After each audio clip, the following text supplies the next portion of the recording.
Firman Tuhan hari ini, terambil di dalam Injil Yohanes, pasal 21 ayat 15 sampai ayat 19. Demikian bunyi firman Tuhan. Judul yang diberikan oleh Lembaga Alkitab Indonesia adalah, Gembalakanlah Domba-Dombaku. Sesudah sarapan Yesus berkata kepada Simon Petrus, Simon, anak Yohanes, apakah engkau mengasihi aku lebih daripada mereka ini? Jawab Petrus kepadanya, benar Tuhan, engkau tahu, bahwa aku mengasihi engkau. Kata Yesus kepadanya, gembalakanlah domba-dombaku. Kata Yesus pula kepadanya untuk kedua kalinya, Simon, anak Yohanes, apakah engkau mengasihi aku? Jawab Petrus kepadanya, benar Tuhan, engkau tahu, bahwa aku mengasihi engkau. Kata Yesus kepadanya, gembalakanlah domba-dombaku. Kata Yesus kepadanya untuk ketiga kalinya, Simon, anak Yohanes, apakah engkau mengasihi aku? Maka sedih hati Petrus karena Yesus berkata untuk ketiga kalinya, apakah engkau mengasihi aku? Dan ia berkata kepadanya, Tuhan, engkau tahu segala sesuatu, engkau tahu, bahwa aku mengasihi engkau. Kata Yesus kepadanya, gembalakanlah domba-dombaku. Aku berkata kepadamu, sesungguhnya ketika engkau masih muda engkau mengikat pinggangmu sendiri dan engkau berjalan kemana saja kau kehendaki. Tetapi jika engkau sudah menjadi tua, engkau akan mengulurkan tanganmu dan orang lain akan mengikat engkau dan membawa engkau ke tempat yang tidak kau kehendaki. Dan hal ini dikatakannya untuk menyatakan bagaimana Petrus akan mati dan memuliakan Allah. Sesudah mengatakan demikian ia berkata kepada Petrus, ikutlah aku. Demikian jauh pembacaan firman Tuhan, dan yang berbahagia ialah setiap orang yang setelah mendengar firman Tuhan, lalu melakukannya di dalam kehidupannya setiap hari. Saudara, seiring berjalannya waktu, ketika kita diperhadapkan dengan berbagai persoalan hidup, maka gairah dan kasih seseorang kepada Tuhan pun, seringkali menjadi luntur dan memudar. Meski secara kasat mata tampak rajin ke gereja dan aktif melayani pekerjaan Tuhan, bisa saja hal itu hanya sebatas menjalankan kewajiban, rutinitas atau tuntutan profesi saja, atau kita melakukan itu semua karena berharap mendapatkan upah, pujian dan hormat dari manusia. Pelayanan yang dilakukan tanpa kasih dan disertai motivasi yang tidak benar pasti tidak akan bertahan lama.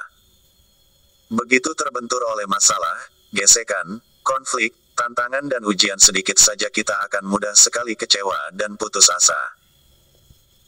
Dalam bacaan firman Tuhan hari ini, ketika Yesus menampakkan diri kepada murid-muridnya di pantai Danau Tiberias, Yesus membuat murid-murid berhasil mendapatkan ikan yang cukup banyak, padahal sudah semalaman mereka cari tapi tidak menemukan apa-apa.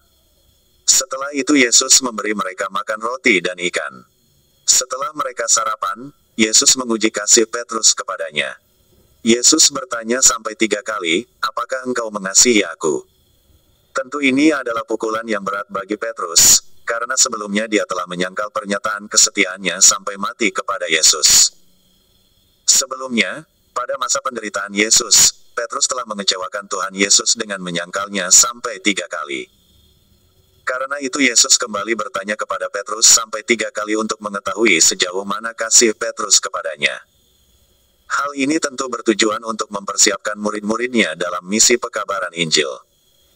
Oleh sebab itu murid-murid harus memiliki landasan dasar yang kuat, dan semua itu dimulai dari kesungguhan mereka mengasihi Yesus, sebagaimana Tuhan Yesus sudah memperlihatkan kasih yang sesungguhnya. Ada 3 hal yang dapat kita renungkan melalui pertanyaan Yesus, apakah engkau mengasihi aku? Hal pertama, untuk menguji ketulusan kasih kita. Tuhan memanggil manusia untuk datang kepadanya untuk menerima keselamatan, namun Tuhan tidak pernah memaksa. Tuhan memberikan kepada kita kebebasan untuk menerima dan memberikan kasih kita kepadanya. Hanya dengan kasih yang tulus kepada Tuhan kita dapat melayaninya.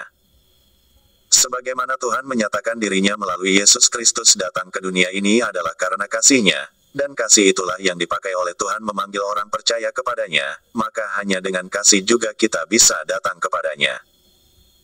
Kita bisa saja mengikuti aturan gereja, mengikuti ibadah, bahkan melakukan pelayanan di gereja, namun belum tentu atas dasar kasih yang tulus kepada Tuhan Yesus.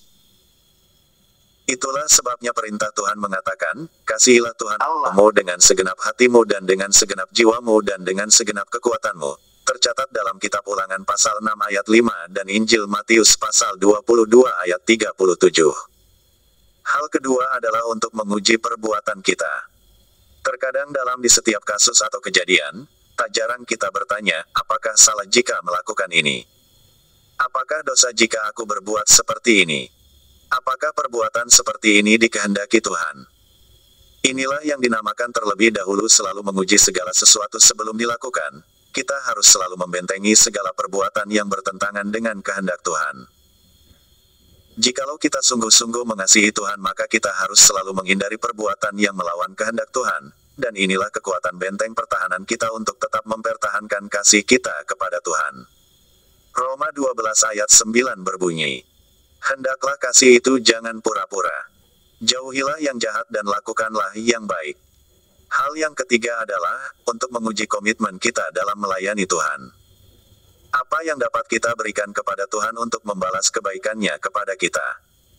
Tidak ada yang lain selain kasih kita kepadanya. Yesus mengajar bagaimana kita mengasihi Dia, yaitu dengan "Gembalakanlah domba-dombaku." Artinya, kita mewujudkan kasih kita kepada Tuhan dengan tetap menjadi orang kepercayaan Tuhan. Apapun yang dipercayakannya kepada kita, apakah itu jemaat, keluarga, anak, pekerjaan dan lain sebagainya, menjadi pelayanan kita kepada Tuhan dan untuk kemuliaan nama Tuhan. Kolose 3 ayat 23 berbunyi, "Apapun juga yang kamu perbuat, perbuatlah dengan segenap hatimu seperti untuk Tuhan dan bukan untuk manusia." Jadi apapun profesi kita saat ini, marilah kita belajar untuk bertanggung jawab dan melakukannya dengan takut akan Tuhan. Kiranya renungan firman Tuhan hari ini memberkati kita semua. Tuhan Yesus memberkati. Amin.